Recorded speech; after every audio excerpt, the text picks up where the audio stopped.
Live right now. What's on Christ? Live on TikTok. I'm about to go live right now. Maybe live on TikTok. Good to go. So on this road, Yahweh Ba'ashim Yahweh Shai Ralatham, Yahweh Shem Ralatham Ba'ashim Yahweh Shai, priest and officer of 1,000 Malakia, holding the class down until Mahayaman gets here. You understand? If anybody got any questions, any comments, feel free to type your questions into the chat. We're gonna answer them all. We're gonna answer them all when General Mahayaman gets here.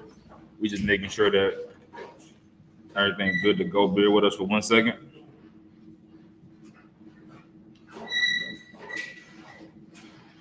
Type a 1 in the chat if you can see in here. If you can't see in here, type a 2 in the chat.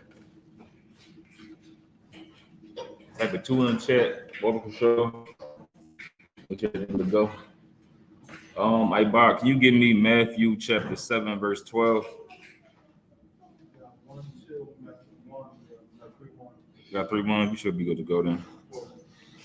4 1s. Matthew 7 and 12. Let me catch up with you. Yep, Matthew 7 and 12.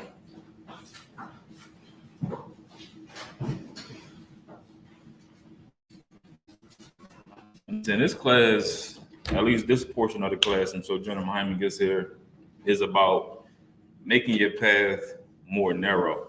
You understand? Making your path more narrow, watching your step, being more careful as to what you're doing. Because when we come into the truth, we are no longer a representation of ourselves. You understand? We now represent the Most High Christ. We now represent the I.S.U.P.K and commanding General Yahanna.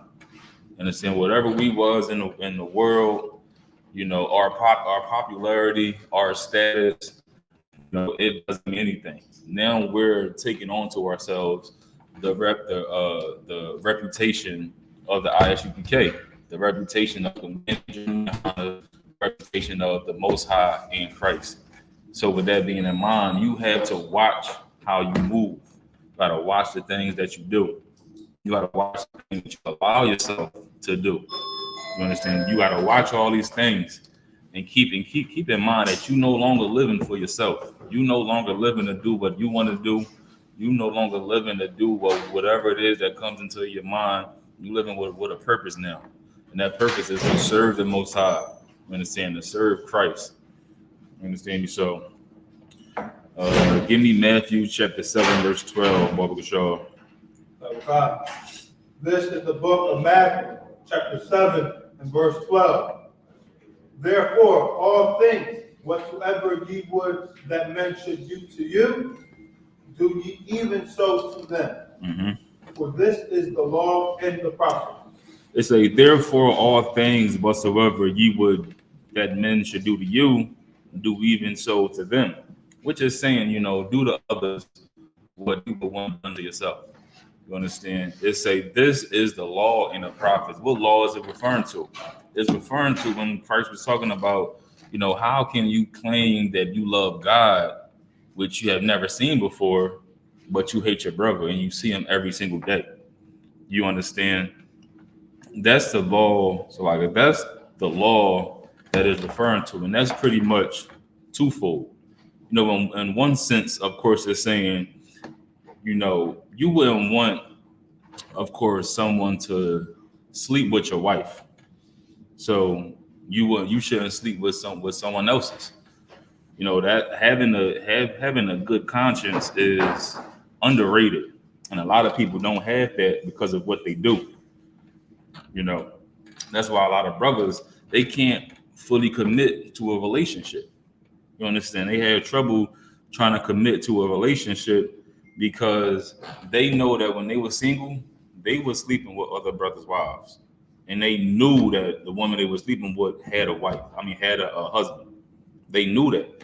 So now when they get into a relationship for themselves, they already know, like, man, I know how women act in a relationship. Just because we got this title, it don't mean nothing. You understand? But in their mind, they know that just because she's my girlfriend or my wife, another man not going to value that because I didn't value that. You understand? They already got that mindset when they, go into their relationship. They don't got a clear conscience because of the things that they did. They didn't love their brother as they loved themselves. They didn't go and, have shalom on Christ. They didn't have respect for their brother's relationship, for their brother's marriage. Don Q said it in a freestyle. He said, I slept with other brothers' women. How can I trust mine? Because they already know the lifestyle that they live. You understand? That clear conscience is far from them. So when, like I said, that one sense, love your brother as you love yourself. Don't do something to another brother that you wouldn't want them to do to you. And in a different sense, just as you wouldn't want your son or your sister or your friend to fall victim to their own lust, could be gambling, could be a problem with promiscuous women, it could be gossiping. You would teach them not to do it. You would give them all the breakdowns. You would give them all the encouragement that they need to win that battle. You should love yourself enough to do all that for yourself as well. We know what we have to improve on. We know that straight up and down. We know that we got to make our election sure. And with that, we've been in enough classes. We've watched enough classes. We've been told by our husband. We've been told by our camp leader what exactly our job is, what we should be doing. We know, what we shouldn't be doing either. But and we know where we lack discipline at, or lacked in the past tense, where we lacked discipline at. Because once you beat that demon, you're gonna have to continue to fight it off. We know what we got to do. You understand? We got to continue to fight it off, or else we'll start to backslide. We'll start to get right back into that sin. Sometimes we don't love ourselves enough to, treat ourselves how we would as our brothers. Like I say, love yourself as you love your brothers. You don't want them to fall victim to their own lust. You'll give them what they need, teach them what they need, but you won't have that same self-talk towards yourself. You understand? The Bible calls that being a hypocrite. You understand? That's what the Bible calls it. It calls it being a hypocrite. Read the next verse. It says, so like I say, for this is the law and the prophets. This what the law is. That's how the prophets are supposed to carry themselves. You understand? Loving your brother as you love yourself. Or like I was saying in verse 12, therefore all things whatsoever you would that men should do to you, do ye even so to them. You understand? Read verse 13. This is from Matthew 7, verse 13. Enter ye in at the straight gate, for wide is the gate and broad is the way that leadeth to destruction. It says, enter ye into the straight gate. You understand? Real quick, just to look up the definition of that word straight. It's S-T-R-A-I-T, not the straight as in straight path. S-T-R-A-I-T. Just look up the definition real quick, Barbara Shaw. I got it. Definition 1 of straight, a comparatively narrow passageway. Definition 2, it's a situation of perplexity or distress. You understand? So when it's saying enter into that straight way, the Bible says when you come to serve the Lord, prepare your soul for temptation. You understand? It's saying enter into that path that will bring you distress. And why would it bring you distress? Because we so used to having all this wiggle room moving through life, all this space to do as you please. You understand? The Bible says don't enter into that path. America will give you that space. It'll give you all the space and all the room and all the resources to do whatever it is you please. As a woman, you want to leave your man, America give you the option to file for divorce. 70% of divorces comes from, a woman filing for it. And when you talk about college educated women, that number goes up to 90%. America give you that space. They give you that wiggle room. You understand? You want to sell drugs and rob people because it's fast money and it's more convenient than working a 9 to 5. Who do you think ship over all these shipments of drugs? Who you think give you the resources to sell drugs? How you think the drugs get into our community by our oppressor? How you think these weapons get into our community? It's by our oppressor. You understand? They give you the wiggle room to do it. You know, it says that. So I guess it says that America is the cage of every unclean bird. Anything you want to do, America will give you the resources to do it. You understand? But all that space and all that wiggle room will lead to what? I bought Destruction. read it from the top. Come. This is the book of Matthew, 7 verse 13. 7 verse 13. Chapter 7 verse 13. Enter ye in at the straight gate, for wide is the gate, and broad is the way that leadeth to destruction. You understand? In the Apocrypha, they talk about a city, a glorious city, being in the distance. And the only path to get to it is a narrow path. And on the left side is fire, on the right side is high water. You understand? They saying this is a path to get to this city, talking about the kingdom of heaven. Right here in the book of Matthew is giving you a different perspective of it. It say, enter ye into the straight gate, for wide is the gate, so like and broad is the way that lead to destruction. You understand? You know what happens as a woman when you use that wiggle room that America give you to file for divorce. You end up never remarrying again. You understand? You end up never remarrying because you was unhappy and you had the wiggle room, you had the space to file for divorce. Now you'll be unhappy for the rest of your life. Jumping from relationship to relationship, just being single and lonely because you wanted to use that broadness and that wide open space that America gives you. When brothers wanted to use that wiggle room and that space that America gives us to sell drugs and to rob people because it's easier than looking for a job, what happens? You get thrown in jail. You understand? You get thrown in jail, you come out with a felony. You think it was hard to find a job before. You understand? Imagine trying to find a job with a felony. Now you're going to spend the rest of your life working at Chick-fil-A. You're going to spend the rest of your life being a janitor, trying to find a job for somebody to hire you when you got a felony on your record. You understand? That's what happens. It gets even harder when you try to take that broad path because it's more appealing. You understand? It's way more appealing. And like I said, the topic for today's class is making your path more narrow. That narrow path, that path that leads to distress, you understand, when you don't got a lot of wiggle room, that's the path that the Most High wants you to take. Give me Jeremiah chapter 2, verse 19, Brother Shaw.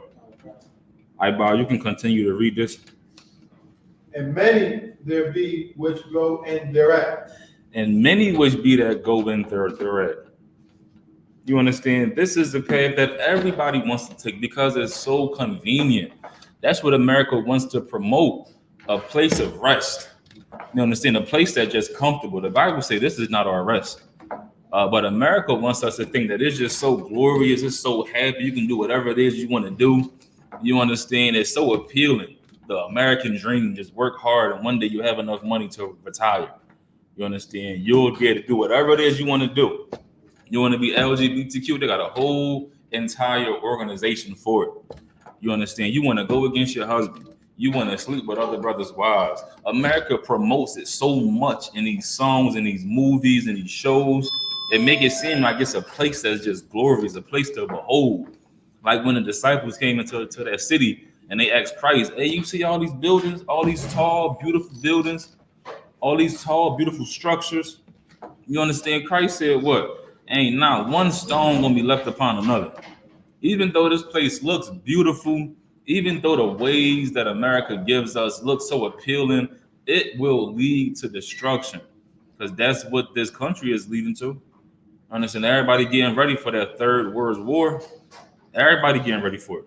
All these countries and all these different nationalities and all these armies is getting ready for that war. They're getting ready for that destruction. And that's what's going to come. The Bible says, come ye out of her, that you don't receive none of her plagues. We still recovering from COVID-19. Imagine the next thing the Lord sends on this place. Like I said, a good conscience is something that's underrated. You want to have a clear conscience coming into these last days, man. You want to make sure that your election is sure. You don't want to have no doubt in your heart. It's all fun and games leading up to the situation until the Most High comes through, and the Most High start to appear, and He start to wreak havoc on your life. Now everybody want to pray and fast and be in mourning. You understand? That's when everybody want to pray. You understand? Because they in that path that leads to destruction. You understand me? Read on, Ibad. Okay.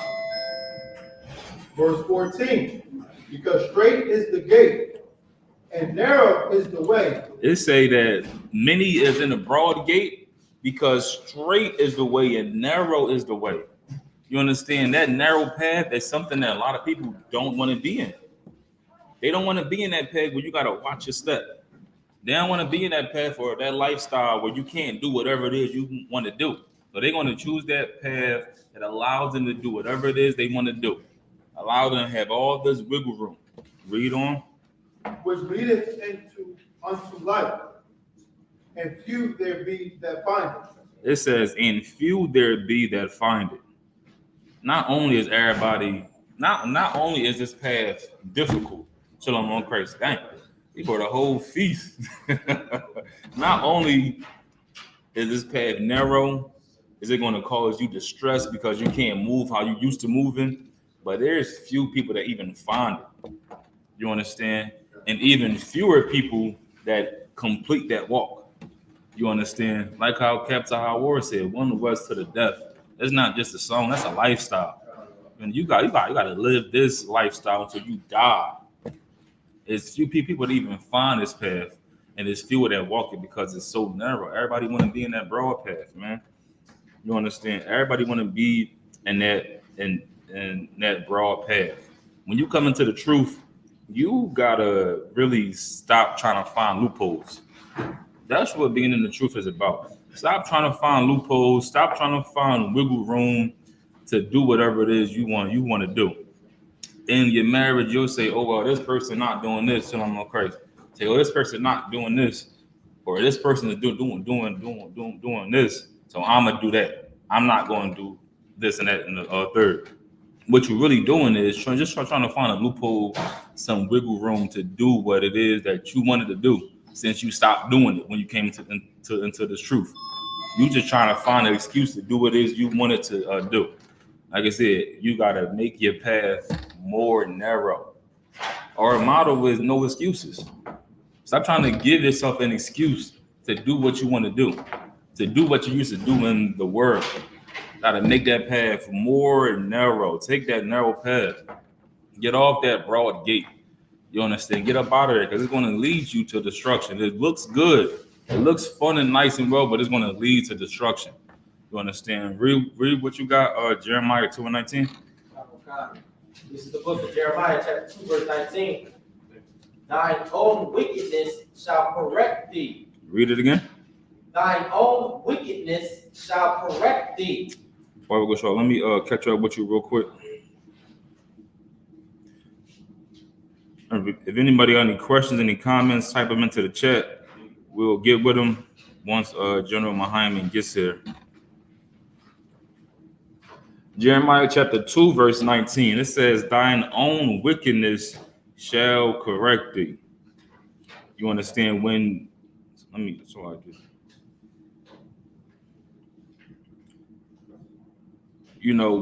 you do something and have to face the consequences, that is going to correct you. The consequences is what's going to correct you. As a child, when you don't listen, you get bad grades in school. That's all fun and games until you got to reap what you sow. The consequences from your wickedness, that's what's going to correct you as you grow older. You understand? As you become an adult, that's what's going to correct you. The consequences. Read on. And thy backslidings shall reprove thee. Thy backsliding shall reprove thee. Why do anybody know why it's called backsliding?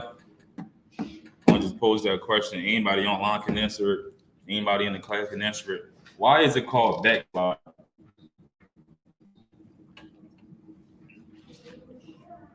Get the people on a second.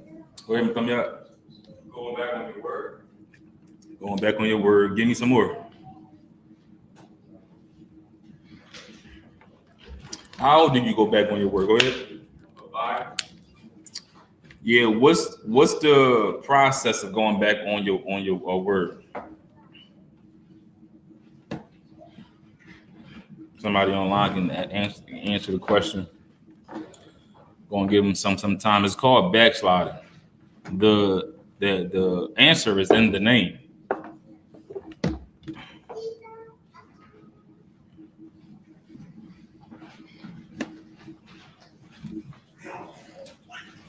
Go ahead.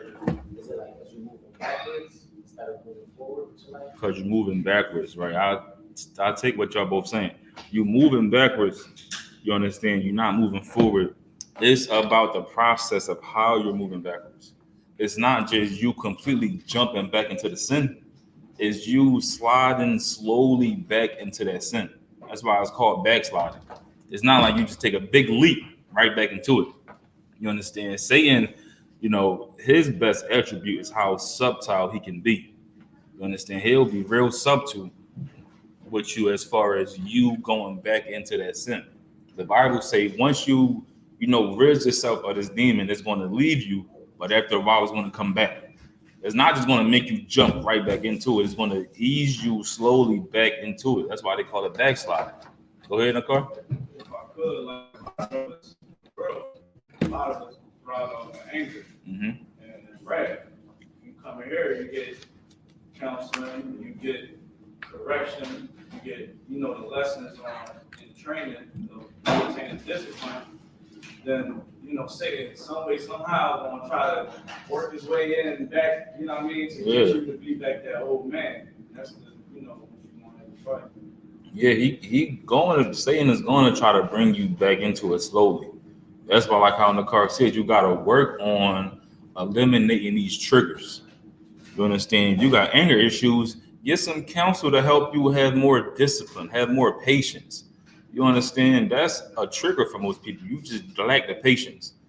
You got to learn to understand people and how they maneuver. They're not going to move how you want them to move. It's like having kids. A lot of people get upset with their kids because they tell their kids to do something and they don't do it right away. They kids. They mind going a million miles a minute. You understand? They not just going to stop what they're doing and go put their jacket on. They got to go look in the mirror. They got to go get some sunglasses. You understand? They're going to have to do a lot of different things. They're not going to do it immediately. You learn that patience. You learn that discipline. You'll be able to eliminate those triggers that's going to lead you back into that sin of being angry and sinning. You understand? And committing that sin. You got issues with gambling. Like I said, the way to make your path more narrow is eliminating those triggers, the things that's leading you back into that sin. You got issues with gambling. Why the hell is you on FanDuel? Why you even got the app? You understand? If you got problems with gambling, just stop watching sports for a little while. Stop following sports for a little while, because in your mind, it's just clicking. John Morant dropped 30 points. You understand? LeBron James going to get 5 steals, 5 blocks. If you watching them constantly, if you start watching it, you eliminating those triggers, it's going to not lead you back into that sin. You understand? It's by eliminating those triggers. You got a problem lusting over women, eliminate the triggers by getting off of social media, not watching those IG models. You understand? Practice sobriety. Don't be quick to get drunk to the point where you just call up. You gonna call up everybody in your phone, all your old flame. Somebody gonna answer for you. Somebody gonna answer for you. You understand? Practice not being so drunk. Try practice that first. Try practice, taking yourself out of the situation that's going to lead you back into that sin. Eliminate those triggers. You got a problem gossiping? Stop entertaining the conversations from your friends and your mom. Tell them you'll call them back. You understand? Because one thing about a gossiper is that they're going to tell somebody else. You understand? They can't wait to do it. They can't, but just, no, hold on, give me 1 second. I'm gonna call you right back. They ain't gonna wait for you. They gonna pick up the phone, call somebody else, and start gossiping their ear off. You understand me? Gossiping their ear off. Just let them put that demon on somebody else, or try to stop that demon right in their tracks. Of course, at the risk of an argument. But you gotta eliminate those triggers, and you'll be able to make your path more narrow. You'll be able to get away from the sin that you're doing, and you won't be so open to the backsliding. Understand? You won't be so open to the environment that will lead you back into sin. That's why America is so popular, because they just create the perfect environment for you to sin. The perfect environment. It say in the book of Genesis, all the way back in the book of Genesis, in the beginning, they say that sin is readily available. It's at your doorstep. You go outside, it's right there. It's everywhere. You don't even gotta go outside. You got a smartphone.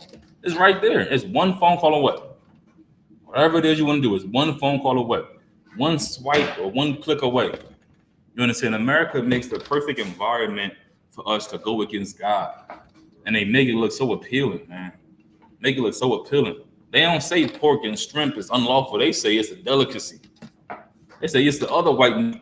You understand? They make it look good, especially like we know inside the Bible, when we was in captivity, they was asking us. I think they asked King David, like, sing us one of those famous songs of Zion. King David said, "How can I sing a song of the Lord in captivity?" They know our musical talent, and they put the sin right in the music. The brother is so lyrical, or with a beat so fire, they make it sound good to have sex with your brother's wife. They make it sound good to, talk about all of your private parts and make it public. It's called a private part for a reason. They on a song that's just all public for the whole world to hear. They make that stuff sound so good and so well put together. It's poetry in motion, man. America makes this sound good, and that's what they want to hear from our people, so that we all can think the same way, so that we all can just have the perfect mindset to go against God, man. They make the LGBTQ sounds amazing. They all the rainbows. That's for the kids. A kid love colors and rainbows. When they working on their fine motor skills, and as a baby, they want to see colors, bright lights. Ever since you from a kid, you want to see all these colors. And what the LGBTQ do? They put a rainbow as their flag. You understand?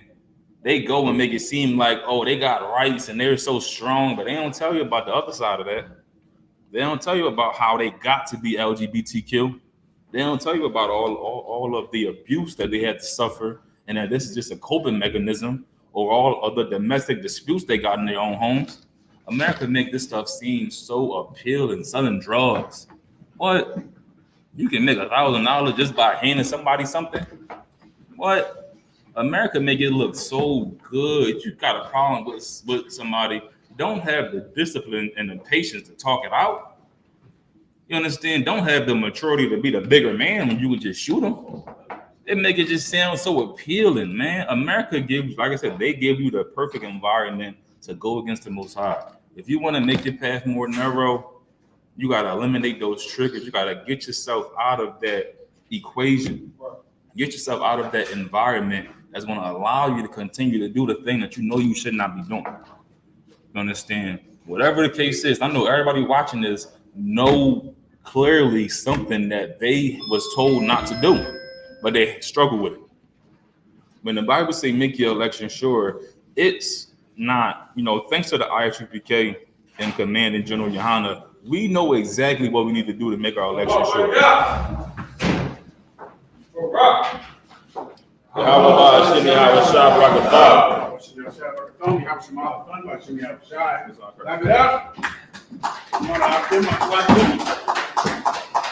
Get it on all the way on. Taking questions in the room and online. Do we have any yet? Let's go. This is No, but you will do it for you. No, sir. Go ahead, this is from 1WEST ISUPK. Sloppy, sir. When the scripture says the Lord makes the clouds his chariots, the pillar of a cloud, are the chariots actually in the clouds, or does he morph the chariots to look like clouds close? He morphed to answer your question, he morphs the chariots to be like clouds. The clouds you see in the sky every day are just clouds, all right? Just the scientific explanation for clouds are what they are. But on Judgment Day is going to begin with clouds, and the chariot will be in the cloud. If you've seen certain movies like Independence Day or some of your random science fiction movies, they read that depiction of the Bible and they put it in the movie. So imagine Judgment Day, giant clouds in the sky. All of a sudden, these clouds begin to roll and roll and roll, and the chariot of God comes out of that cloud. So to your question, they morph into the clouds, all right? Next. This is from UPK, Yakawam. All right, Yakawam, you got it. Slakiyawan. Could I get a breakdown on Judges chapter 4, verses 4 through 5?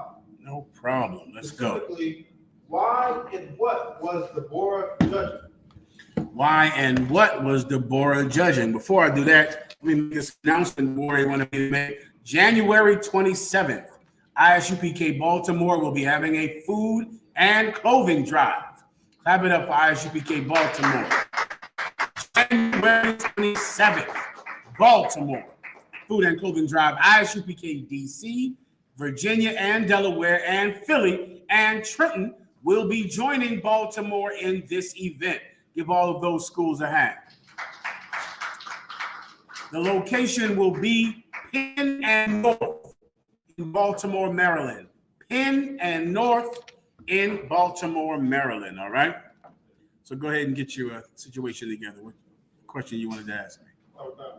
It's in Judges chapter 4 and verse 4, sir. This book, Judges chapter 4 and verse 4. And Deborah, a prophetess, the wife of Lapidot, she judged Israel at that time. Okay, keep going. Verse 5. And she dwelt under the palm tree of Deborah. I got you. So, okay, what you wanted to understand, Deborah, right? That's her Hebrew name, Deborah, or in the English translation, Deborah, right? What you want to understand is that a woman is not allowed to teach men. That's in the Bible, all right? And just know that there is no contradiction to the Most High God. Well, he believes in the past, he believes in the present, and he will believe in the future. A woman is not allowed to usurp the authority of a man. A woman is absolutely allowed to teach children. Why? Because of the book of Titus, where the Most High God told women to teach the younger women to be keepers of their own homes, to be charitable and kind, right? So women can teach other women, okay? A woman absolutely can be a mother to anyone. A woman can be a mother. There are mothers in this school today. There were mothers in the school under Jesus Christ in the past. Deborah judged Israel as a mother judges children. It was during a terrible time in the nation of Israel. And this woman stepped up to be the one thing that she could be.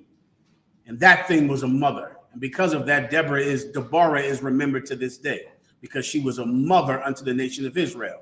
To understand how a mother judges, some of you have never had a good mother. That's a curse that happens here and has always happened under the authority of our adversary, the oppressor. But imagine a good mother, or imagine your mother if she was a good mother or is a good mother. You and your brothers are fighting, arguing over the video game or food, and she makes you two sit down and get along. She makes you work together.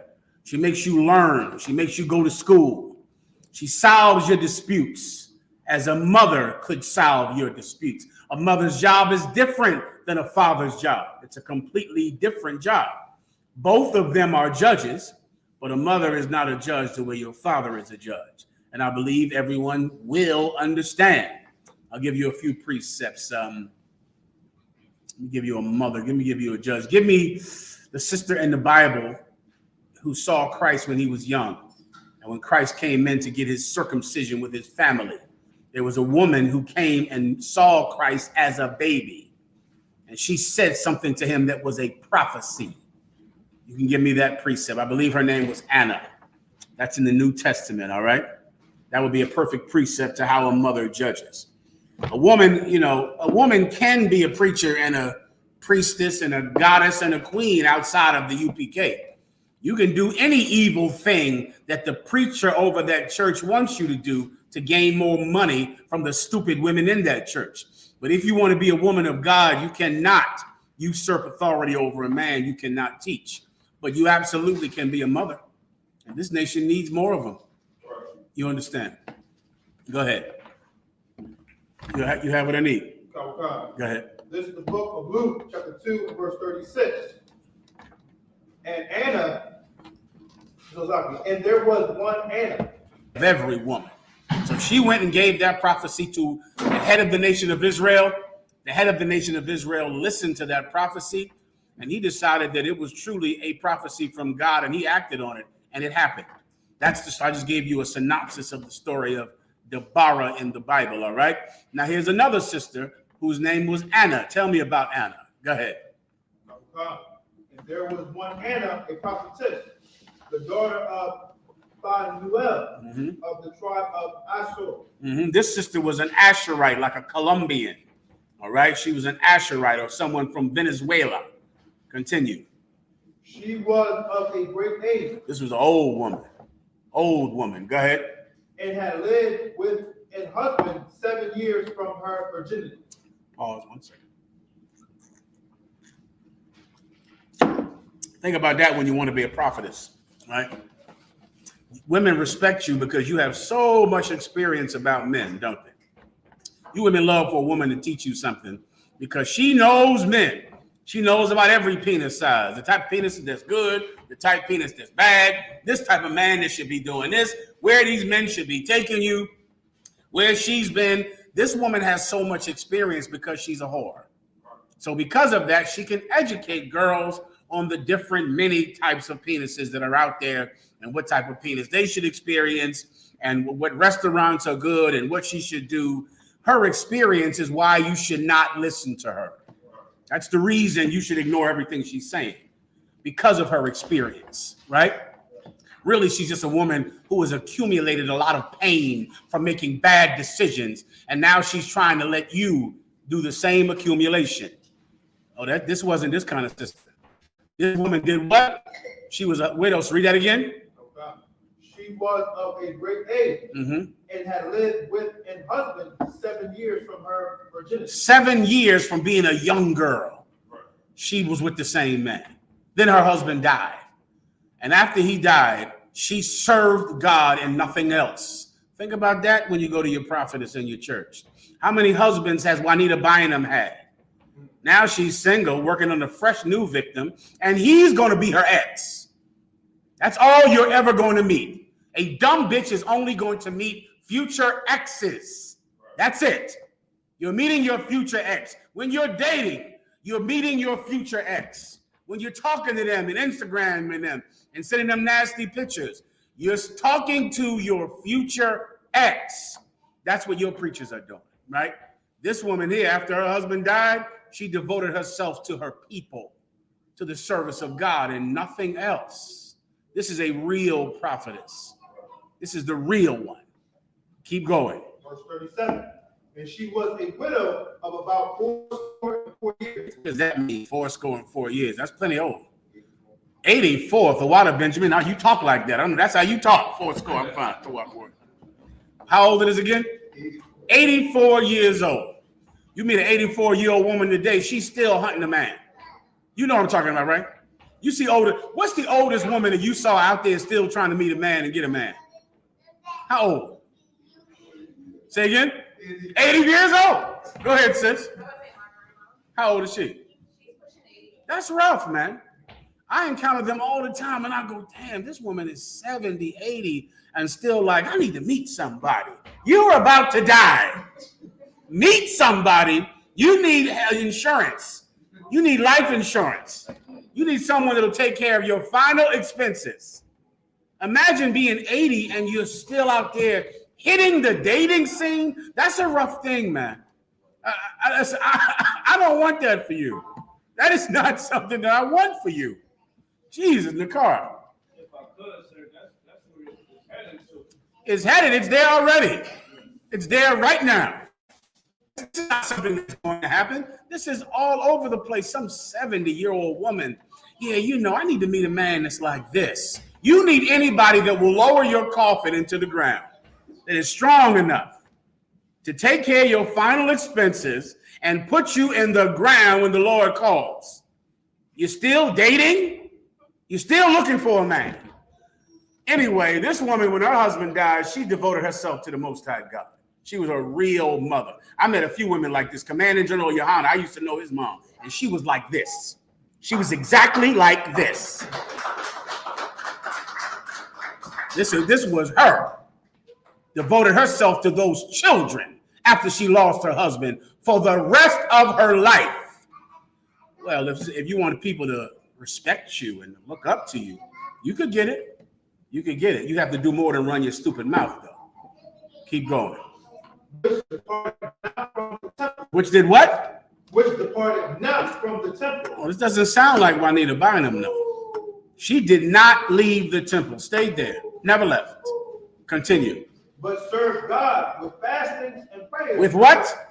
But served God with fastings and prayers. With giving herself over to every lust, every ham sandwich and bacon sandwich and shrimp and crab fest and sex out of both legs, anything she wants. That's not a woman of God. That's not how it works, baby girl, all right? You're not like Deborah and you're not like Hannah. Keep going. But serve God with fastings and prayers night and day. Mm-hmm. Verse 38. And she coming in the instant gave thanks likewise unto the Lord. She came in the instant when Joseph, his wife, and his child came into the temple on the 8th day of his birth to be circumcised, as the Lord did. And she was there. She gave them a prophecy about that child, and it happened. Who she give that prophecy to? She stood in the middle of the town square and yelled it. Did she go stand on a pulpit of wood and go outside and yell it to the people? No. She told it to the man that was in charge, and that was Joseph. She told it to him because she understood what a real woman of God does, reports to a man. You got to read that on your own. All right, next.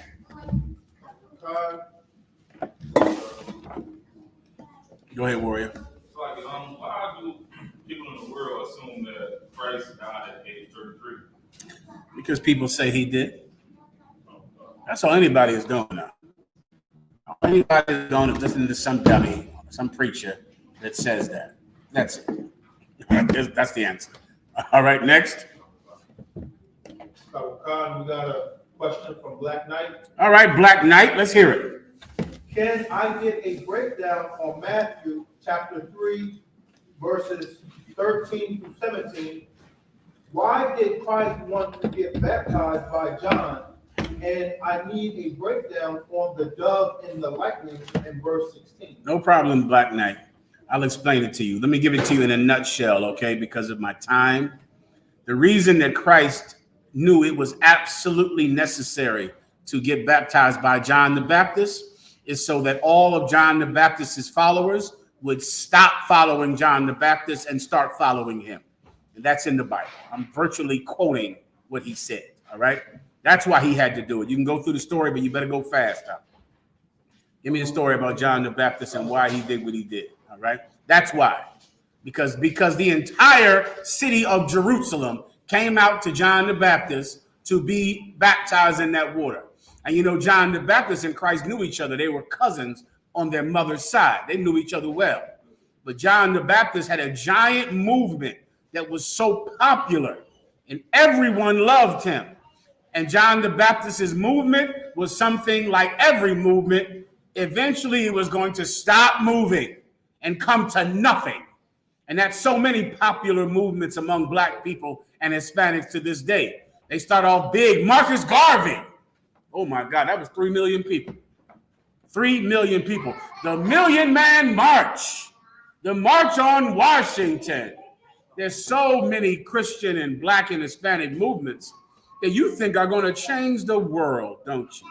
Well, they all come to nothing.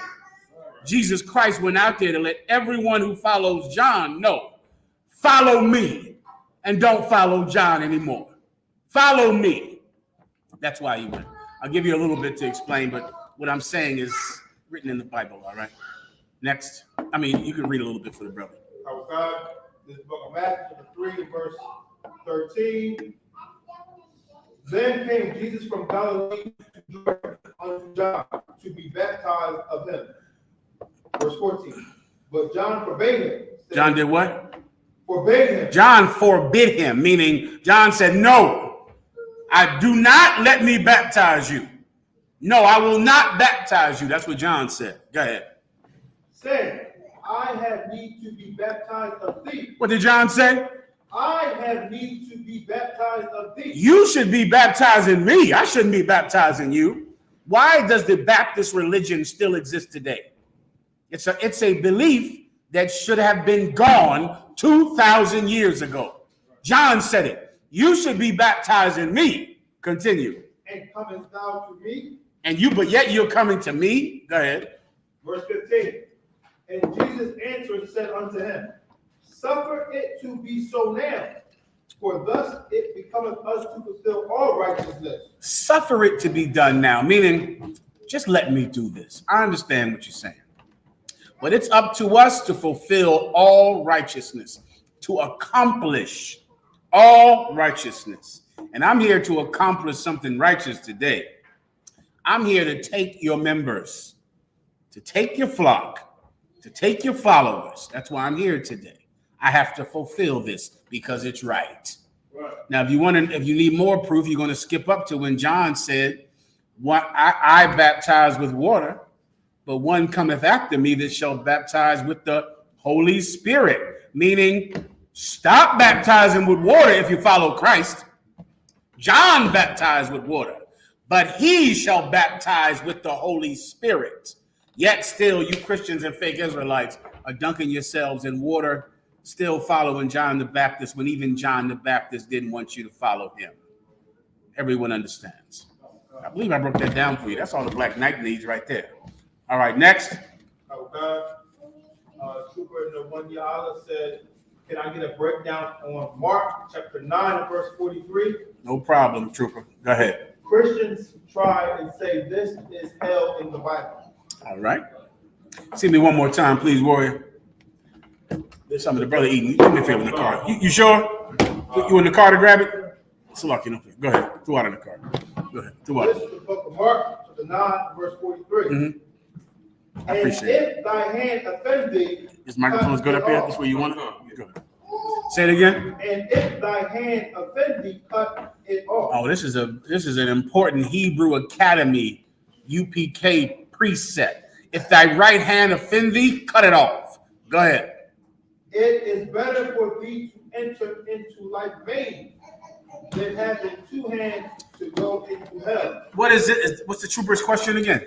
Christians try and say this is hell in the Bible. This is hell? What? I don't understand what he means. What's hell? What is he saying? I don't get it. Okay, let me give it to you for time's sake. Hell is here on earth. Heaven is here on earth. Heaven and hell are both two conditions. Both of them take place on earth. That's in Ecclesiastes, the 9th and the 10th chapter. I saw under the sun the place of judgment, and wickedness was there. I also saw under the sun the place of righteousness, and wickedness was there. The place of righteousness is where there will be evil. The place of judgment is where there will be righteousness. Everything happens here under the sun on earth.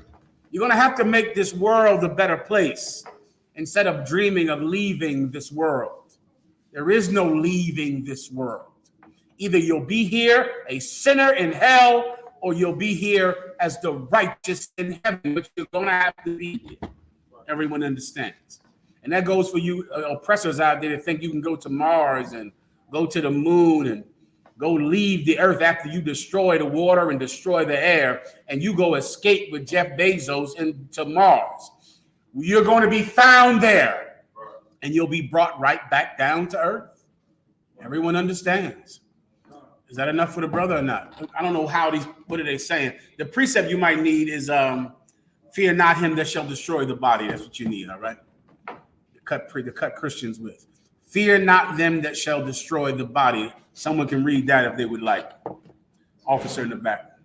I think it's verse at the end where it say, these 2 feet shall be cast in the hell of fire that shall never be quenched. Yeah, you mean your eye and your hand will be cast into hell. Is that what? If that's what they're talking about, then I don't get the point. It seems like they're trying to say that your eye and your. First of all, let me just help you. I'm short with my time as always. This is a metaphor. All right, none of these things are literal. Do not cut out your dumbass eye. Don't do that. Do not cut off your hand, schizophrenics out there listening, because this is not literal. Everyone gets me, right? Now you say that now, you call me at 3 a.m. after Jesus told you to cut your hand off. Don't do that. This is a metaphor. The precept is about cutting off things in your life that you believe are important, but if these things and or people stay in your life, it's going to cost you your life. Let me give you some examples. Your ex-girlfriend, who you love so much, and you want to be with her, but she doesn't want to be with you. But you call her and you call her and you call her and you call her because you want to be with her because she's your baby's mama. And you have children with her and you want to be with your kids so much. And then before you know it, what do? It comes on the news every day. Who knows? Sisters, you got to know.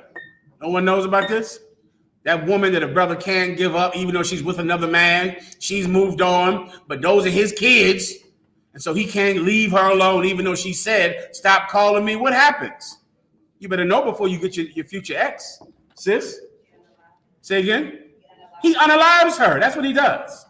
He unalives you and then goes live on TikTok as he's unaliving you. She playing with my kids. Those is my kids. Now you are going to be in hell because you couldn't cut that woman off. Sometimes you must cut off your relationship with your children. You have to do it because the pain of trying to stay in their life is going to cost you your life. Sometimes you have to cut off your grandma, people that are dear to you. Sometimes you have to cut off a career pursuit that you're so in love with and you have to do.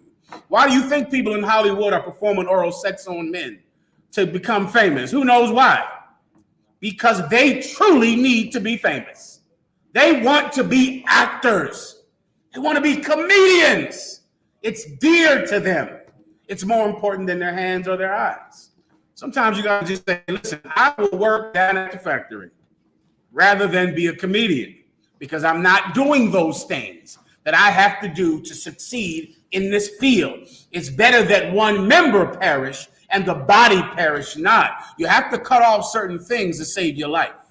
Everyone understands? That's the point. All right?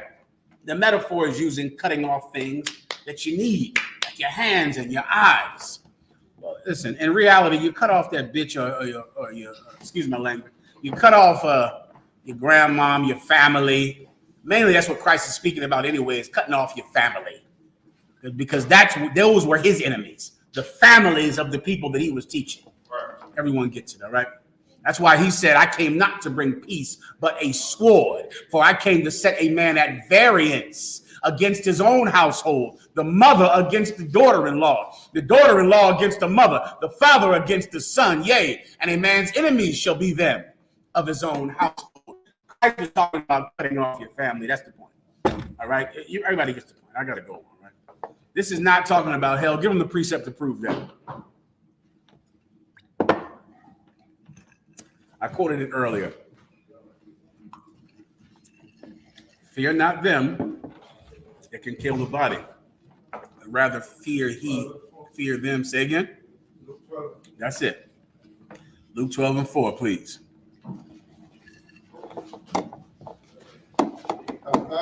This is the book of Luke, chapter 12, verse 4. And I say unto you, my friends, be not afraid of them that kill the body. This is what you need, trooper, to cut Christians, all right? Fear not them which can kill the body. Go ahead.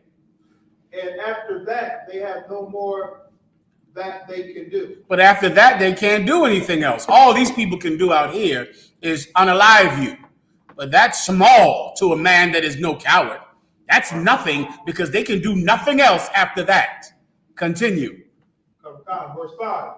But I will forewarn you whom ye shall fear. Fear him which after he hath killed hath power to cast into hell. Keep going. But you should fear him who hath power to cast into hell after he has killed. Keep going. Yea, I say unto you, fear him. You're not giving me the whole thing. Give me the one that can put body and soul into hell. This is a precept for it, but this is not the one I was referring to. Is that right, Malak? Matthew 10 and 28.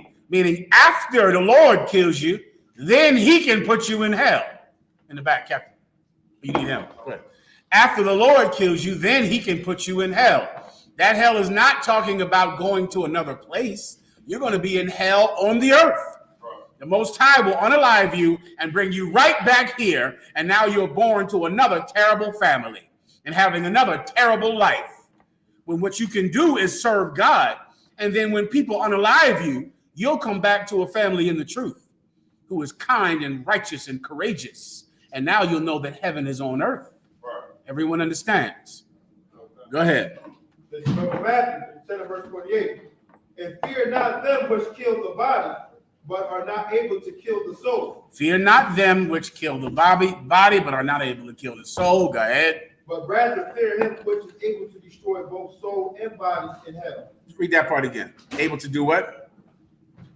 But are not able to destroy both soul and body in hell. Able to destroy both soul and body in hell.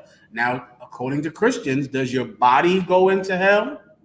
No, your body is here on earth in a coffin, and your soul goes to hell. But the Most High said right here that your body and soul go to hell, because hell is here on earth, where your feet are in the projects and your soul is in bondage, where your feet are in prison, your body behind bars, and your mind is trapped. Hell is on earth. All right, that's all I can do for you. Next.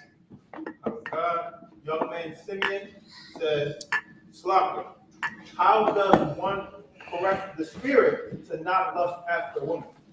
Okay, give me the precept. The Bible says it is better to marry than to burn. There is only one cure for wanting a sex with a woman, and that is sex with a woman. That's the only thing that cures that, young man.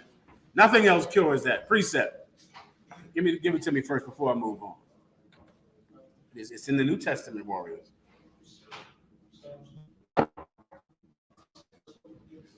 He said, better than the man married than to burn. That's what it said. That's what I'm looking for. See, because of the Christian church, a lot of you out there, you're trying to fight the desire to be with a woman. Many of you, of course, feminize yourself because you're trying to, really not want women so bad until you become half a LGBT man. I'm fine, warrior. You don't want to do that. Did everyone see Ricky Smiley's? It was so informative. Do you know who Ricky Smiley is? Ricky Smiley did a video about how Cat Williams talked bad about him, right? And he started crying. Did you see that? Oh, it was informative about the Christianity, brother. It taught me so much once again. He's on there and he's on there doing something like trying to open a tea bag or a pen. And he just leaves off camera and cries hard like his best friend died. I mean, he cried. And then he was talking to some oppressor and he was fighting back tears saying how my kids are going to see that. And it hurt my kids to see it. And I said, brothers have to stop going to church. It's turning you into an emotional wreck because you're trying to fight all kinds of urges, but you don't know how to properly fight them.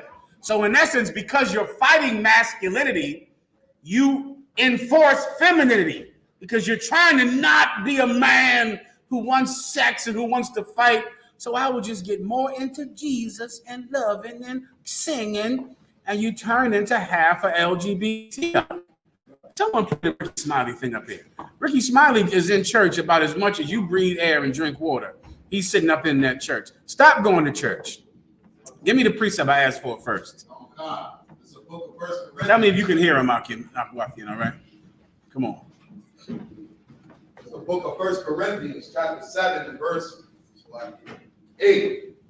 I say therefore to the unmarried, it is good for them to abide, even as I. Paul didn't have a woman. So he's talking to the unmarried people and to the widows, the people who have lost their husbands, because it's better that you don't get someone. It's better that you just not have sex. It's a simpler life. All right? You don't have to, all the fighting and the arguing and the pain of allowing someone into your life to love. You don't have to go through that unless you need sex. You could just be like Anna and devote yourself to God. It's a much simpler and peaceful lifestyle. Everyone understands. Jesus Christ also did not have a woman. He devoted himself to God, right? That's the highest calling, is to be with no one. That's the highest calling. Men like Jesus Christ, men like Paul had that ability. Keep going. Oh God, even as I, verse 9, but if they could not contain. But what? But if they cannot contain. But if you can't contain, if you just are like, I have got to have some tail, there's just nothing that can be done about this. That is not who I am to go without sex. If you're a woman and you have to have sex with a man, if you're like, I just have to have it, that's that. If you cannot contain yourself, keep going. Oh God, let them marry. Do what? Let them marry. That's what you do with that urge. You get a woman. You go out and you have sex with a woman. Problem solved. Done. Keep going. Oh God, for it is better to marry than to burn. For it is better to marry than to burn. What is the burning he's talking about? It's an old English phrase. To burn with desire. To burn with passion, which is the lust that he's talking about. Christians call it lust because, of course, it's so strong and you really need a woman. You need the comfort of a woman, the companionship, the sex of a woman. The only way to fix it is to marry, and it's a good fix. It's a wonderful, wonderful fix, all right? Now, but here is the conundrum. Here's the problem. If you marry the wrong woman, you would rather just take your penis and slam it in a door than to do that. You'll wish you tied it in a knot and locked it in a box before you go and have sex with the wrong woman. She's going to give you HIV. She's going to ruin your life. She's going to, if you got a car you love, forget that. I wish I could have found the Lord years ago. It got me through a few trucks that these women out here destroyed of mine. You come outside, all the windows gone out your truck, my lord. All of them. You walk out the door, you go. Well, that's what happens, young man. Go ahead. I was riding through the neighborhood with my slavery. There was all these nice cars, and one of the nice cars just had AIDS all over it. Oh, yeah. Oh, that was how we was living, brother. You know, and here's the worst part about it. Then you come into the truth and you know that I had that coming. You understand? She took those windows out. She had a right. She had a right to get those windows, brother. All right? I didn't know what I know now. But now I know that getting the wrong woman or getting in a relationship that is not, you're not in it for love, or you're not in it to keep a commitment, but you're in it for lust, that relationship is going to go poorly. All right? So what do? You need to have sex to stop the lust, to stop the burning. But if you choose wrong, then it's worse than if you never had a woman. Who knows the answer? This is wisdom, brother. And it's how you do everything else in life. It's how everything else in life is done. Come on. So, sir, are you questioning the burning?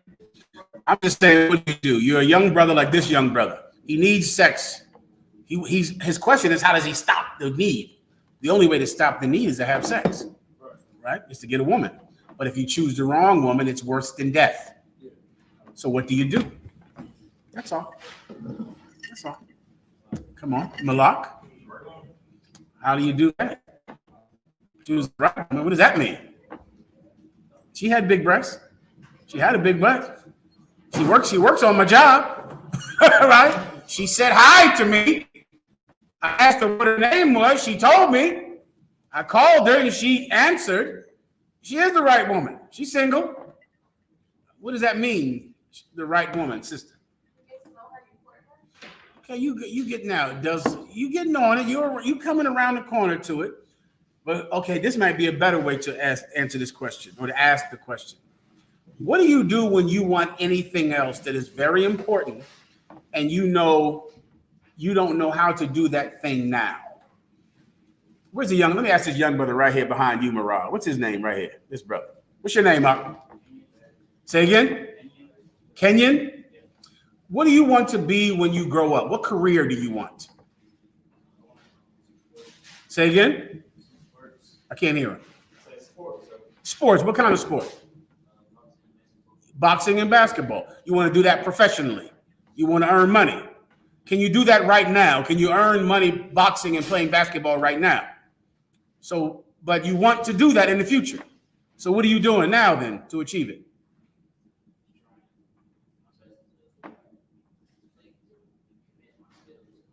You're trying to learn how to play basketball, right? You're taking boxing classes one day, or you're studying boxing, or you're studying basketball. You know you're not there yet to be in the NBA or to be a professional boxer, but you know that if you set your mind to doing it, develop skills, get a little older, get a little stronger, eventually you will have the career of your dreams. Am I correct about that? That's how you get a woman. You're not there now to get the right woman. And right now you want one very bad, much like the young brother probably wants to be in the NBA today, right now. But he knows he's not there yet. So what does he do in the meantime? He educates himself.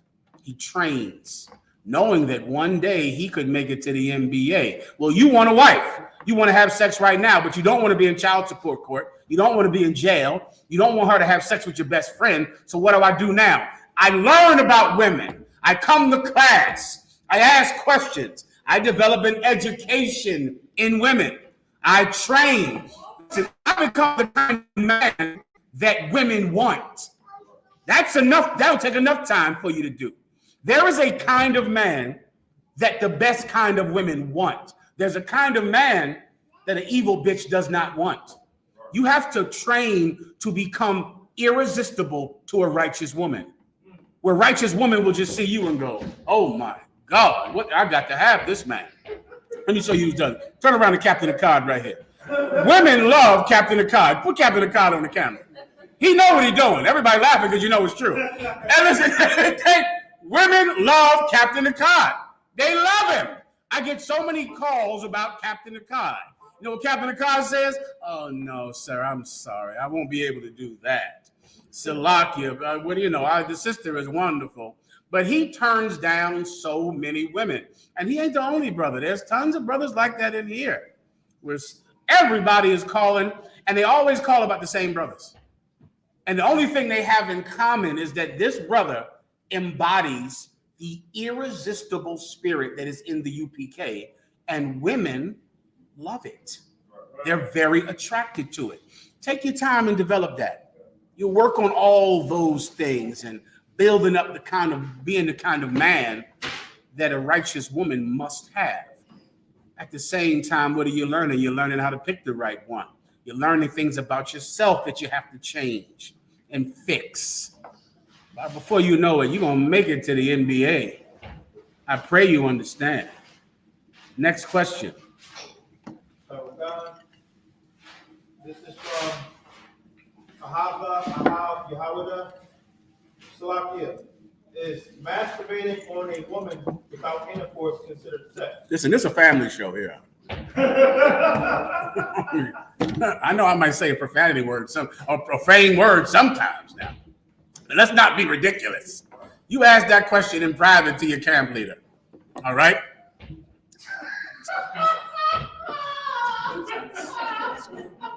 Next.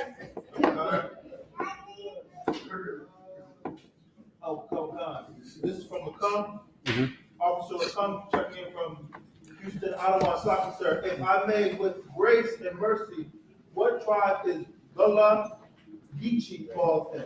See, this brother knows how to ask a question. The water. He said it right. He had some manners. A lot of y'all got no goddamn manners. He had some manners. I'm going to answer his question. What was his question again? The water warrior. Okay. If I may, with grace and mercy, what tribe is Gullah Geechee falls in? Gullah Geechee down there in South Carolina, they're from the tribe of Judah. That's who the Geechees are in South Carolina. For those of you that don't know, that's a group of people in South Carolina. South Carolina is where the bulk of the slave trade started. You know, besides the original part that happened in the East Coast around Boston, it was about 20 slaves that came over with the Pilgrims and with the Puritans that came here. The free men of the North started from those 20 people, those 20 slaves, and they never were slaves. After a generation, they got free, the Puritans freed them, and the water warrior. No, I'm fine, warrior. And you know, they were the free men of the North, and the North had no slavery for a period of time, for years, right? But in South Carolina, that was where the bulk of the slave trade started. And this is a group of people that stayed around the same area, didn't mix with other slaves, developed the language that they had back then. It is called the Gullah language, which is like a real broken English, like a super broken English down there. And those are the brothers and sisters from the tribe of Judah. All right. Next. Okay. This is from Clarksa, Bunny Howard, Sloppy, sir. Can I get a breakdown on Hosea chapter 1 and verse 3? Go ahead. Concerning the whore who was reunited with Isaiah?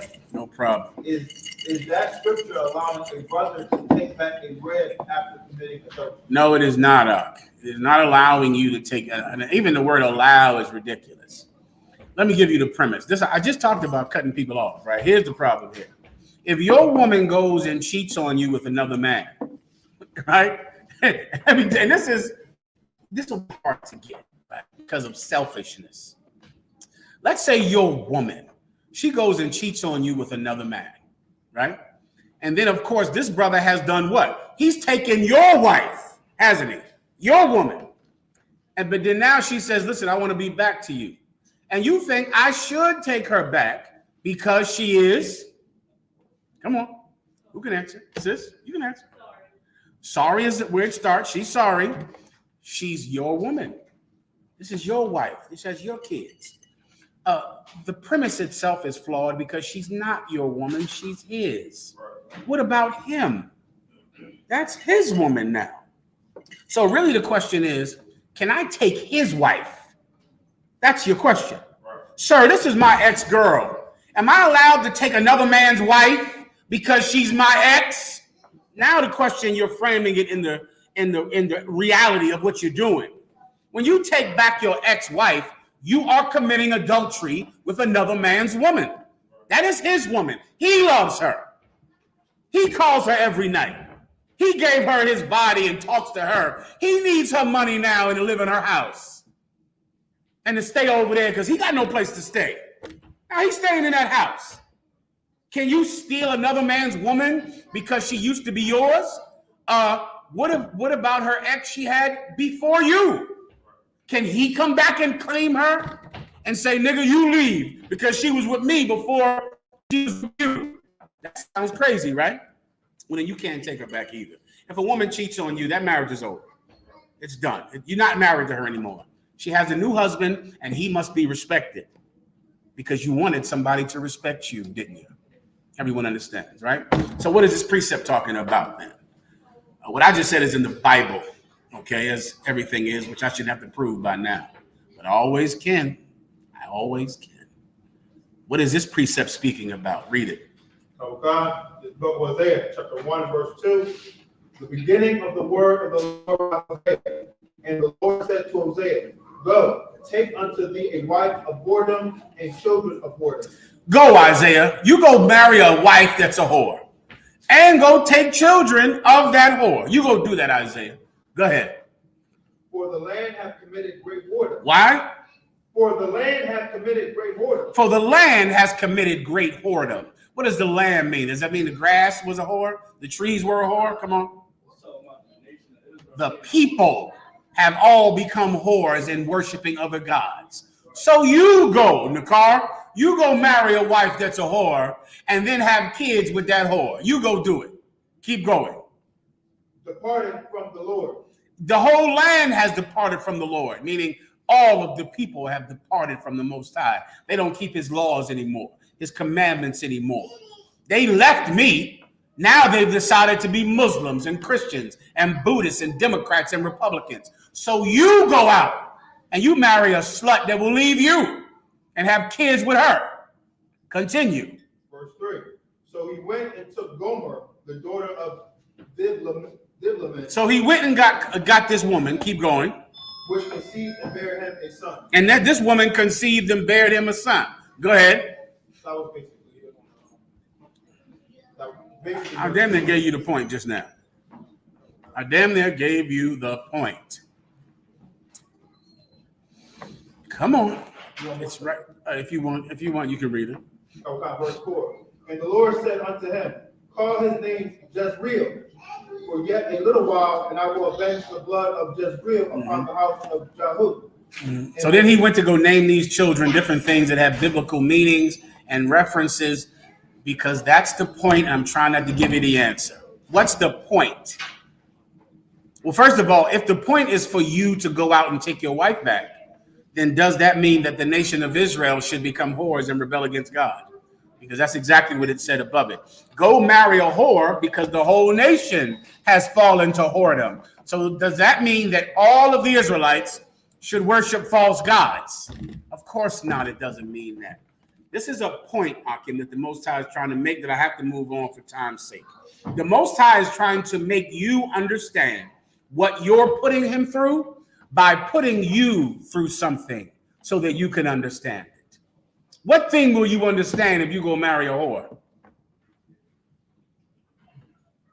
Malak? Make it simpler. If you go out and marry a whore and have children with that whore, what will you understand? The car.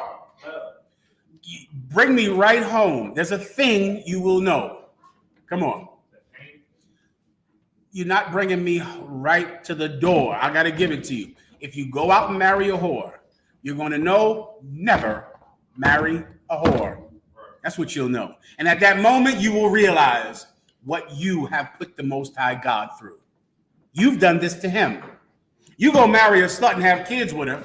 What does this woman do? Betray you every day. The kids, you're not even sure if they're yours at all. Then you'll go, this is what we have done to God. We've done this to him. This is what we've done to him. We betrayed him. We've sacrificed our bond of loyalty that we owe to him, but we give it to other gods. How do I know? Because I married a whore. I did this. And any brother who has done this, and that's a whole lot of us, if you could relate it to yourself, then you understand that you can never be a whore. You can never do this, because this is what our nation has done to God.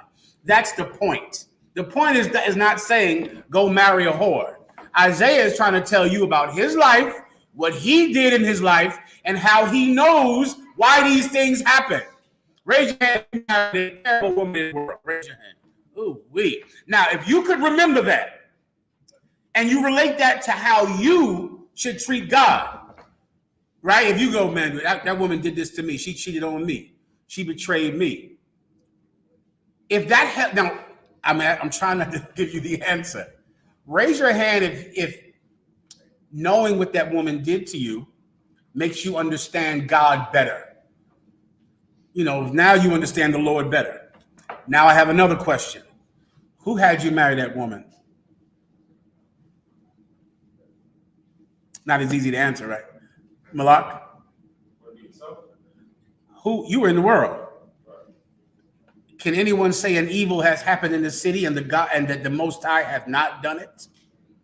Who had you marry this love you in the world that ruined your life, and then when you came into the truth, you said, I know why I married her.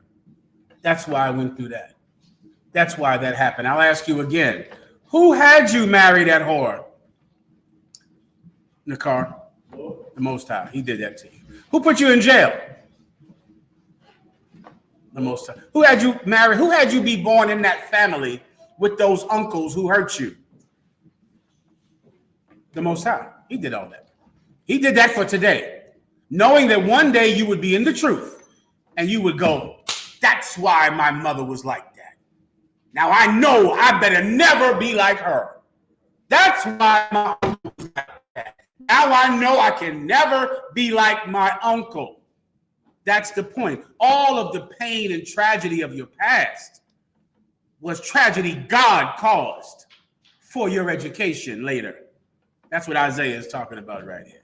That's all I can do for you. Next. This is from Bashar Bunny Howard. Let me get Malak first. Go ahead. So would a precept be verse say like wives submit to yourselves, submit to your husbands as unto the Lord? A precept for what? As far as when a man marries a whore, how the Most High. Well, Jeremiah 3 says, what man would go back to a whore after she abhorred on him? It's something, it's really something not, I mean, that would never happen. Okay. But it is happening, and it's a ridiculous thing to happen. All right. For you to be some man's cuckold. The thought of it can only happen through the spread of femininity. Which one do you be another man's cuckold?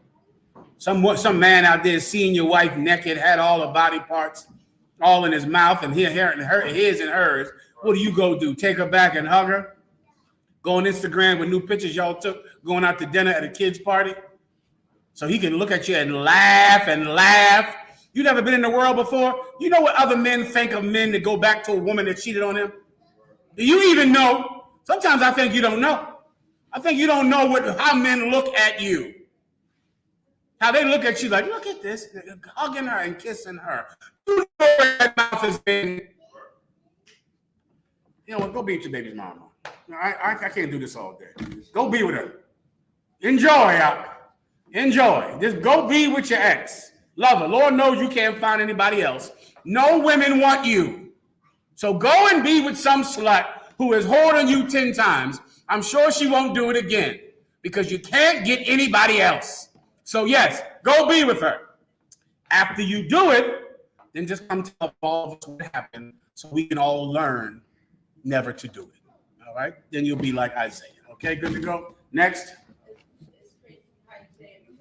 My son just younger, they French always said in the house like, oh yes, your mother was on the bed. I'm like, who? And I was like, "Did you do one day?" He was like, "Yeah, I ate some yams." I was like, "Oh, yams." What is it? They was like, "No, not that, not that." I'm like, "What y'all talking about?" He was like, "My oldest son, like, don't do it." Don't tell her. Yeah. I was like, "What y'all talking about?" He was like, "Oh, my, my girl." I said, "So you know, every time you did her, how many did you suck?" Yeesh. She's telling the truth here. It's like her, and she was like, "No, I was just like, you know, every time you did how many cookies you ate." Shalom. He was like, "What?" I was like, "All right." Just reality. I said, "All right, I'm on a field trip." I took him to the worst clinic ever. Down Lombard. We got all the pictures of this. My son is right now. Has 2 girlfriends. That's it. And, you know, one of my sons like, "I ain't this one." I remember that picture. I said, "Why?" Because they dirty girls. Ain't nobody say ain't nobody say that. Because in reality, the way you talk to me about it, they ain't fake. I hear that. And I was like, somebody. At least they listen. Give her a hand. She listen. You trying to educate those young men. You trying the best you can. It's important because that's going to ruin their lives. It's just a terrible thing to take back your ex. And let me tell you something else. If you're in the UPK, I got to get off this topic, but let me help you with your other rib. In the UPK, we believe in having more than one woman. If your other wife finds out that you took back a wife who cheated on you, she is never going to look at you like you are 1WEST ever again. If she finds out you are still talking to your ex and your ex has been with other men, your wife is never going to respect you again. Never. So you can rock all the 1WEST gear and the jackets and the hair around her if you want, but she's gonna know you went back with your ex after she cheated on you. What do you want me to do? Make you sandwiches and to obey you and call you Lord? Whatever. That's all I can do for you. I gotta go. All right, you ain't gonna listen no how. Go be with your ex up. Go ahead. If I could, sir, just for clarity, on the scripture, when it says, go and take unto thee a wife of whoredoms, is it like a lesson? Like, Yeah, it's not said like this. This is how people read it. Go and take unto thee a wife of whoredom. It's like this. Go ahead. Go ahead. You know, I was doing it just now in the car. That was my point. I was just doing it in class. I just did it just now. Go ahead and go be with your ex. Did you hear that? That's why I did that. I said it like that because that's how the Most High God is saying it. Go and be with your ex. Did y'all hear me say it? I just said it. Go be with your ex. Go do it. Go marry that whore. You want to be with her? Go ahead and do it. That's how Isaiah was told to do it. You understand, right? Now, if you understand context, when I said go be with your ex, what am I actually saying? Come on. You're supposed to be black.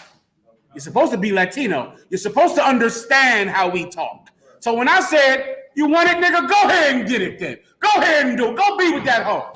Go be with that hoe. When I say that, what am I actually saying, mama? I'm saying don't do it. Do you understand that? That's what I'm actually saying. Some of you think so white, you can't understand context anymore. When somebody black says, go ahead and do it then, they mean don't do it. I gotta go. Next. Brother says, Salakia, I don't want, what scriptures can I use for people who believe ghosts or spirits are in their house? Okay.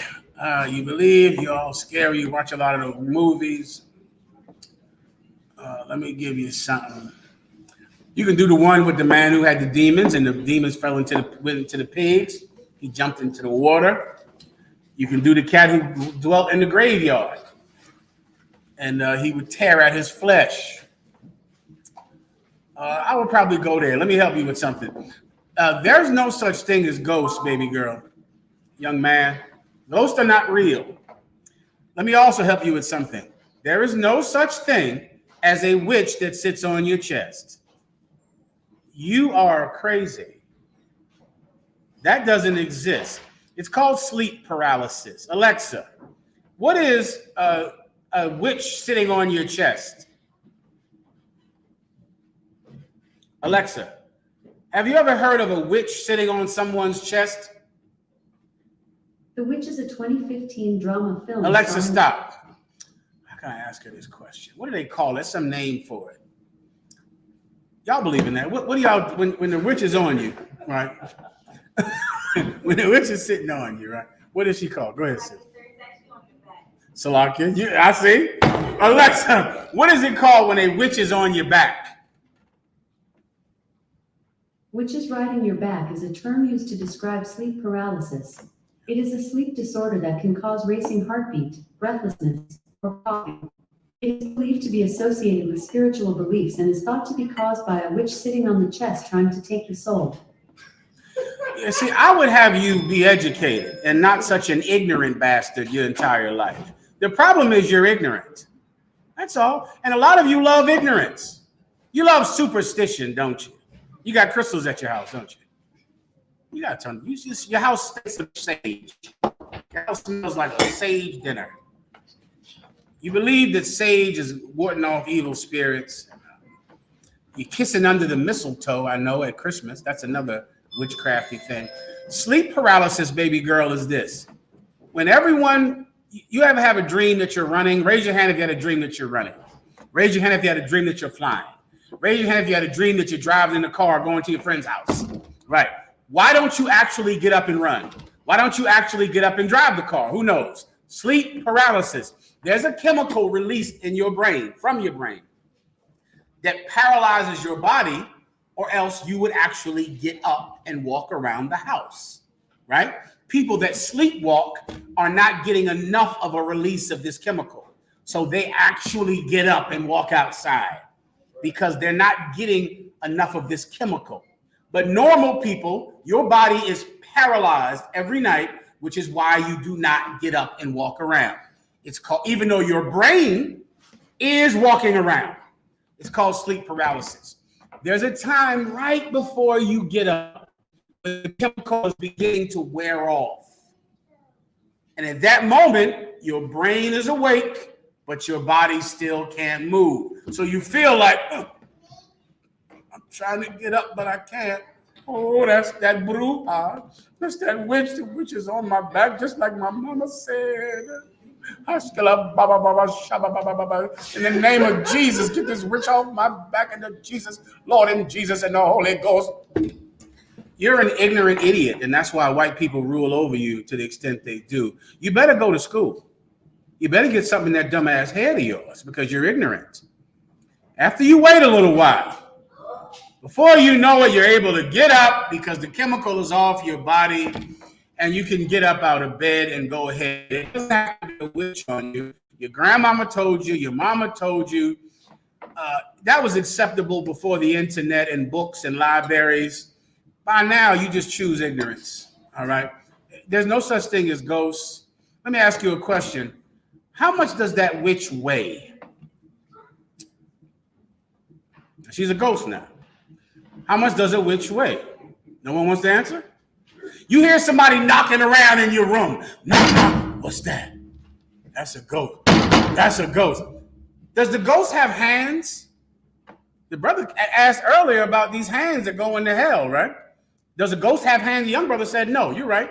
No. Does the ghost have feet? No.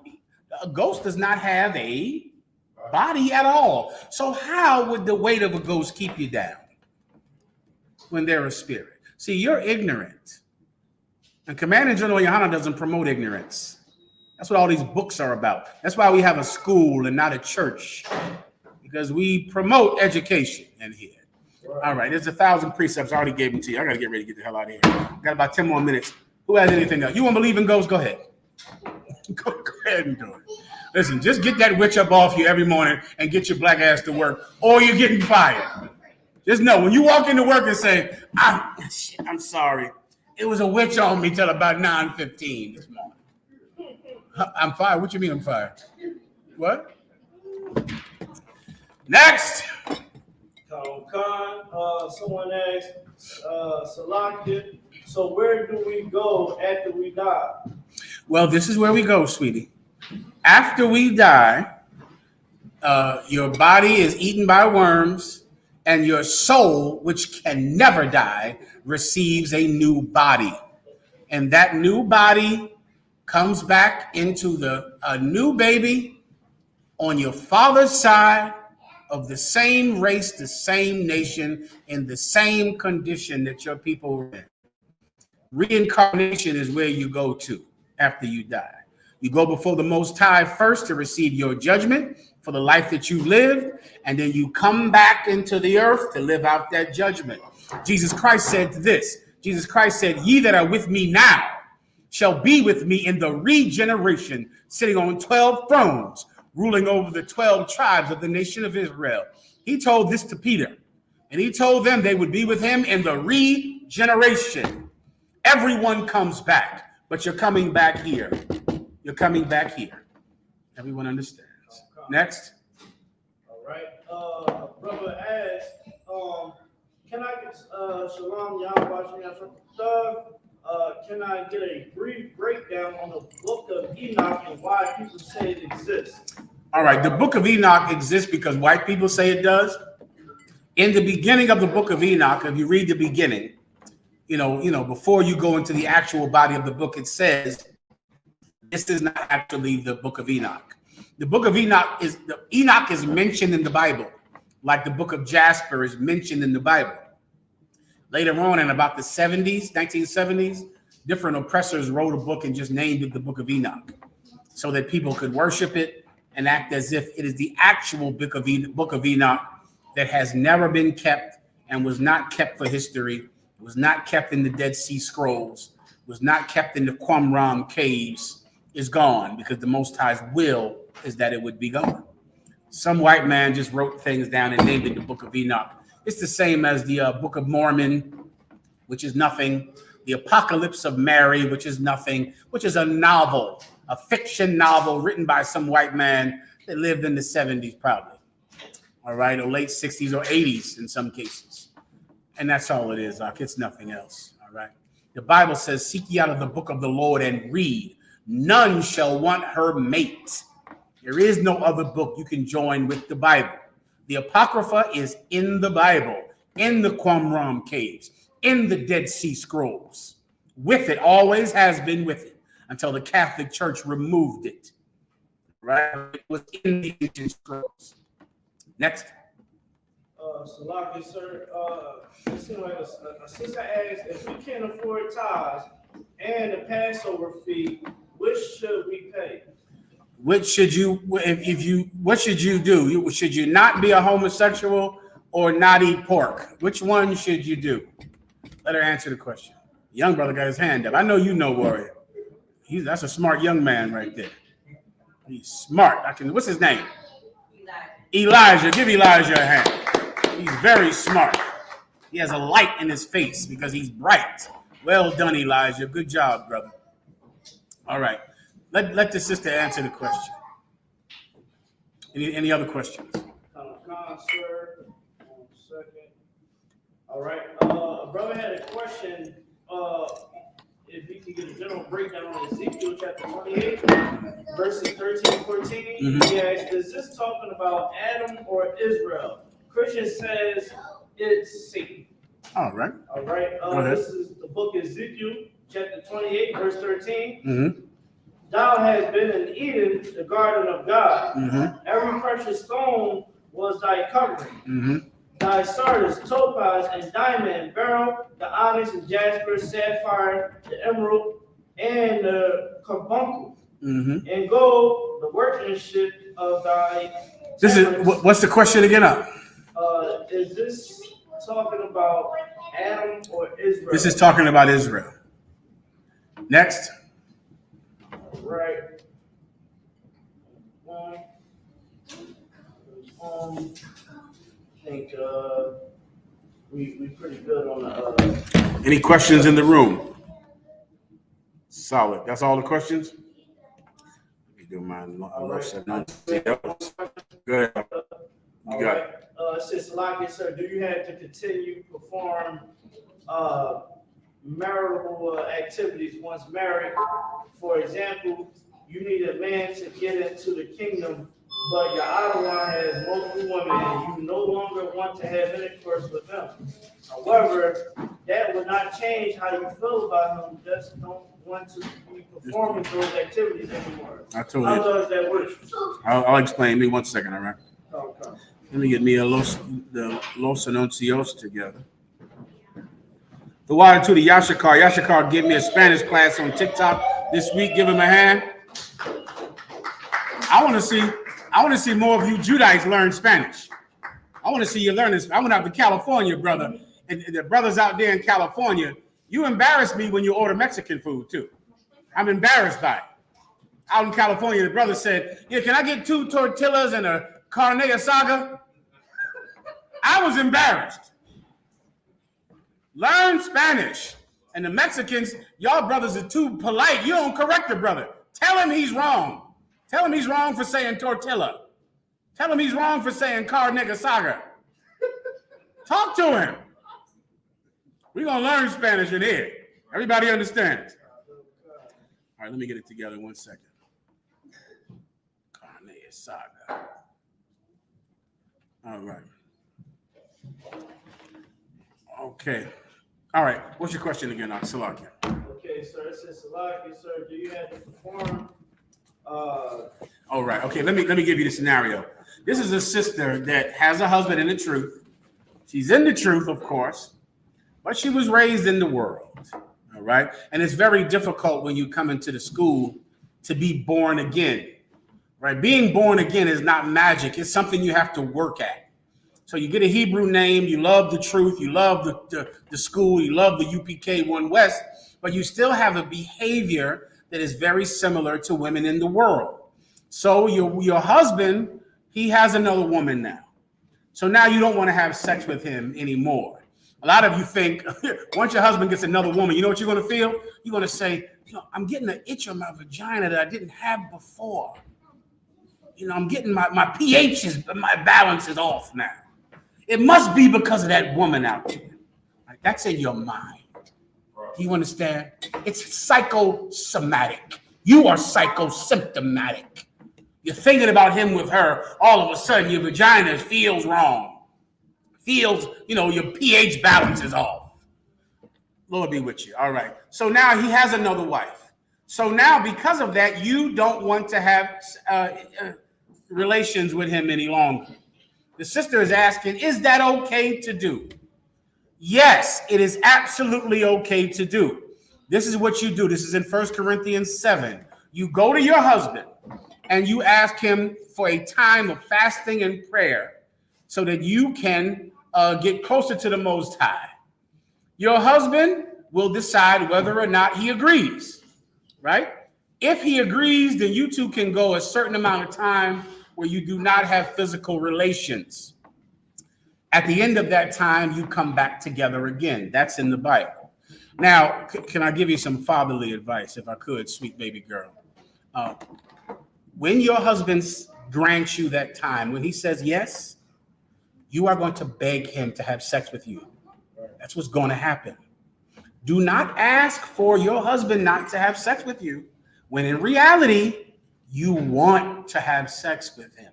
Don't kick him out if you want him to see you more.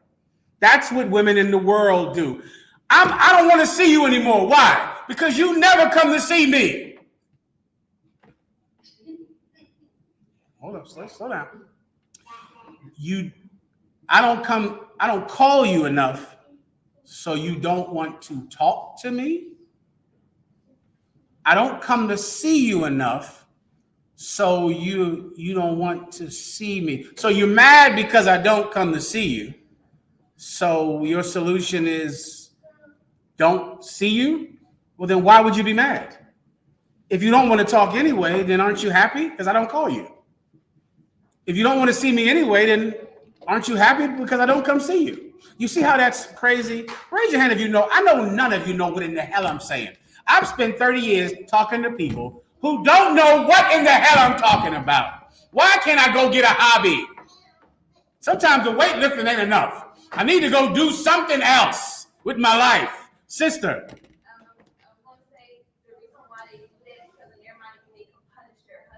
Oh, wait a minute. So in their mind, they think they can flip it on them.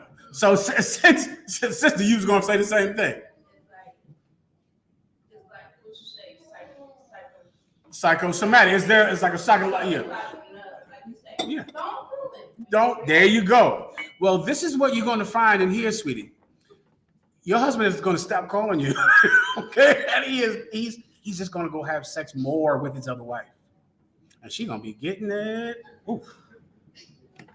Yikes. Listen, she's going to get a double portion now. If I was you, I wouldn't ask for that because you just might get what you asked for. But can you ask for it? Sure. Go ahead and get a time when you don't have sex with your husband. Go ahead and do it. Go ahead. Ask him. You have permission not to have sex with your husband. Go ahead and do it. All right? Anything else? Go ahead. Sister Ed, she says a lot of concern. If a sister goes to Passover but ends up starting her cycle unexpectedly, is it okay for that sister to go stay in a hotel? Yeah, she can. She just stays. She can't come into the Passover because the people are there. She has to stay away from the body of people, but she can just be in a hotel like she would be in a house. As long as she stays away from touching distance from people, she's fine. A woman's time of uncleanliness is a quarantine. So just think like that. The things you did during the COVID-19 virus, 6 feet apart. There's a reason our oppressor said 6 feet apart. Why? Because that's the in general distance of touching. The in general distance of how a sneeze can travel when someone sneezes. So they're trying to just say, stay far enough away so you're not putting your dirty hands on people or sneezing on people. The law of uncleanliness is the same thing. It's a quarantine that orders you to stay away from people. That's it. All right, good to go? Is that it? All right, with that, who's the guard? The car, I'm giving it to you. With that, pass the class over to the police officer in the car.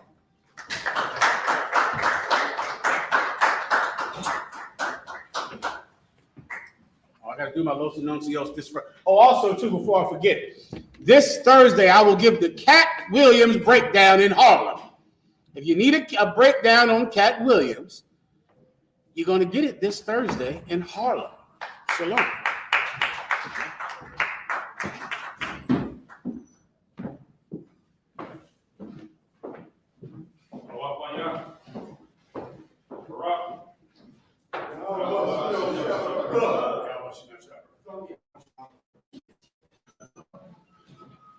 All right. Let's clap it up.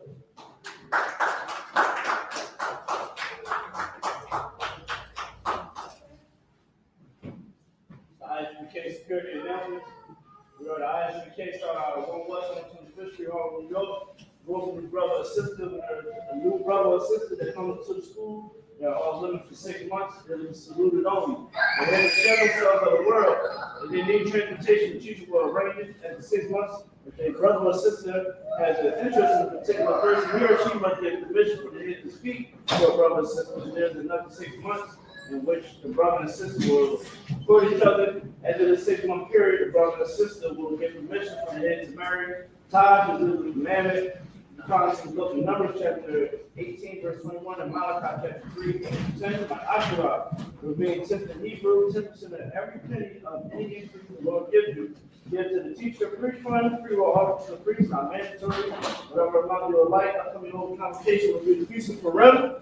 All right, the 14th day and the 15th day of the 12th month. So that'll be on a Thursday, the 22nd February, and then Friday on the 23rd of February. You can find this in the Bible in the book of Esther, chapter 9, verses 20 to 31. All right, make sure y'all tap in with that. All walking, if you check the bulletin board, the hallway in the school. If any brother wants to be a trooper in the school, come to class wearing all black boot, shirt, pants, headband, and scarf with that are modern discipline. All right, men of Israel, we're going to give one quick courtesy salute. Men of Israel, I.S.U.P.K, Ahmadu, Barak, Yahweh, Yahweh, sorry, we're going to turn to face the sisters, Ahmadu. All right. Men of Israel, we're going to give the sisters one quick courtesy salute. Men of Israel, I.S.U.P.K, Ahmadu, Barak, Yahweh, Yahweh, class dismissed. Anybody got camp funds? You already know. Catch on with the captain on top.